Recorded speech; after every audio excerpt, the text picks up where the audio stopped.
తన పొలిటికల్ కెరీర్‌లోనే ఒక బిగ్గెస్ట్ ప్రతిష్టాత్మకమైనటువంటి సభగా ఈరోజు సిద్ధం సభని జగన్మోహన్ రెడ్డి ఫీల్ అవుతున్నారు. బాపట్ల, అద్దంకి ఈ ప్రాంతంలో మేదరమెట్లో జరుగుతున్నటువంటి ఈ ఆఖరి 4వ సిద్ధం సభ విషయంలో జగన్ చాలా సీరియస్‌గా ఉన్నారు. ఎందుకు అంటే దానికి రకరకాల కారణాలు ఉన్నాయి. ఈ ప్రాంతంలోనే ఎందుకు పెట్టారు అనే దాంతో పాటుగా ఈ సభ గురించి ఎందుకు అంత సీరియస్‌గా తీసుకుంటున్నారు అనే దానికి రకరకాల కారణాలు ఉన్నాయి. జగన్మోహన్ రెడ్డి అధికారంలోకి వచ్చిన తర్వాత ఆయన చాలా స్ట్రాంగ్‌గా కోరుకున్నది ఎలక్షన్ టైంలో జరగాలనుకున్నది ఒకటే. కేంద్ర ఎన్నికల సంఘం కానీ, కేంద్ర ప్రభుత్వం కానీ తన వైపు నిలబడాలి, తనకి సపోర్ట్ ఇవ్వాలి.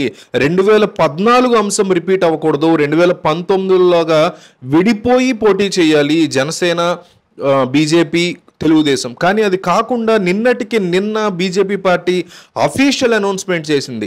ఆంధ్రప్రదేశ్లో తెలుగుదేశం పార్టీతోనే మేము ఎన్నికలకు వెళుతున్నాము, అందులో డౌటే లేదు అనేటువంటి ప్రకటనని వాళ్ళు చాలా ఓపెన్గా చేశారు. దానికి సంబంధించి బీజేపీ స్టేట్మెంట్ని కూడా రిలీజ్ చేసింది. సో ఇప్పుడు ఇది అత్యంత క్రూషియల్ టైం అవబోతోంది జగన్మోహన్ రెడ్డికి. మార్చి 14-15 లోపే నోటిఫికేషన్ రాబోతోంది ఆంధ్రప్రదేశ్ ఎన్నికలతో పాటు లోక్సభ ఎన్నికల గురించి కూడా. అయితే ఇట్లాంటి పరిస్థితుల మధ్య జగన్ ఈ సభని సూపర్ సక్సెస్ చేయడానికి చాలా ప్రెస్టీజియస్గా తీసుకున్నారు. 15 లక్షల మంది రావడానికి సర్వం సిద్ధం చేసుకున్నామని వైసీపీ చెప్తోంది. సభ ప్రాంగణం చూసినా కూడా జన సమీకరణ విషయంలో వీళ్ళు సక్సెస్ అయ్యారన్నట్టే అనిపిస్తుంది.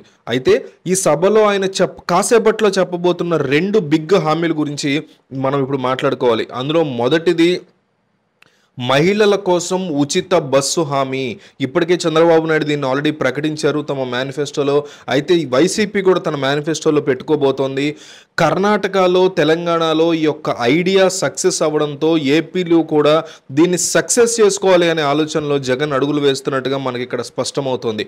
అది కాకుండా రైతు రుణమాఫీ, ఏ రైతు రుణమాఫీ పేరు చెప్పి చంద్రబాబు నాయుడు 2014లో అధికారంలో వచ్చారో ఆ తర్వాత ఆ పథకాన్ని ఆయన అమలు చేయలేకపోయారని, ఫెయిల్ అయ్యారని ఈ రోజుకి వైసీపీ ఆయన ఆరోపిస్తూ ఉంటుంది, ఆయన మీద మాట్లాడుతూ ఉంటుంది.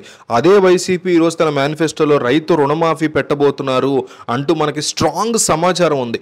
అయితే ఈ రైతు రుణమాఫీలో జగన్మోహన్ రెడ్డి చంద్రబాబు లాగా కాకుండా చాలా ఎక్కువ లిమిటేషన్స్ పెట్టబోతున్నారని, లిమిట్ ఆఫ్ పర్సన్స్కి, లిమిట్ ఆఫ్ ఫార్మర్స్కి, అమౌంట్లో కూడా లిమిటేషను, వాళ్ళ యొక్క స్థితిగతులు, తెల్ల రేషన్ కార్డుతో పాటు అనేక రూల్స్ను కూడా పెట్టబోతున్నారని, ఆ రూల్స్ను కూడా ముందే ప్రకటిస్తారు మేనిఫెస్టోలో అనేది తెలుస్తోంది. అంటే అర్హులు అయిన వారికే లేదా షరతులు వర్తించే వారికి మాత్రమే ఇవ్వబోతున్నారు అని ఒక స్ట్రాంగ్ మేనిఫెస్టోని జగన్ సిద్ధం చేసుకుంటున్నట్టుగా, అందులో ఈ 2 బిగ్ హామీల్ని ఈ రోజు కాసేపట్లో ప్రకటన చేయబోతున్నట్టుగా తెలుస్తోంది. ఒక పక్క మహిళలు, ఇంకో పక్క రైతులు, వీళ్ళిద్దరి ఓట్లు పడితే మాత్రం డెఫినెట్లీ ఆంధ్రప్రదేశ్లో మళ్ళీ సీఎం అవ్వచ్చు అనే ఉద్దేశంతో జగన్ ఉన్నారు.